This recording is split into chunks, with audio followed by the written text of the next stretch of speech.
সামাজিক যোগাযোগ মাধ্যমে আলোচনার কেন্দ্রবিন্দুতে তুরস্কের শুটার ইউসুফ টিকেটস। ১ বছর বয়সী এই শুটার তাঁর শুটিং স্ট্যান্সের জন্য রাতারাতি সামাজিক যোগাযোগ মাধ্যমে বনে গেছেন ভাইরাল।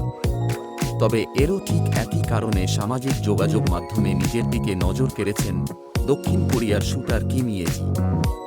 এমন আকস্মিক তারকাখ্যাতিতে অবাক দুজনই। ইউসুফের লুক সবার নজর কেড়েছে বেশ। এক হাত পকেটে, নির্বিকার ভঙ্গিতে, চোখ তাঁর নিশানায়। শুটিংয়ের সময় ইউসুফের এমন লুকে অভিভূত হয়েছেন নেটিজেনরা। তাকে নিয়ে হচ্ছে অসংখ্য মিমও। কেউ কেউ তো বলতে শুরু করেছেন যে অলিম্পিকে হিটম্যান পাঠিয়েছে তুরস্ক। বাস্তবে অবশ্য হিটম্যান এর চাইতেও বেশি কিছু ছিলেন তিনি।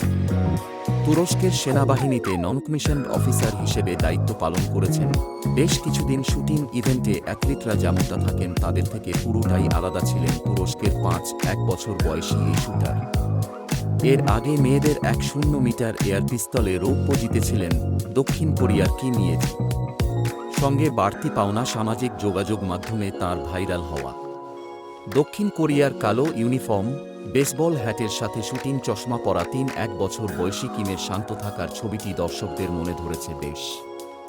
ফাইনালে সার্বিয়ান শুটার দামির মিকেচ বিশেষ ধরনের লেন্স ব্যবহার করেছেন, যা শুটাররা নিয়মিত ব্যবহার করে থাকে। তার পাশাপাশি কানে শব্দনিরোধক হেডফোনও পরেছিলেন তিনি।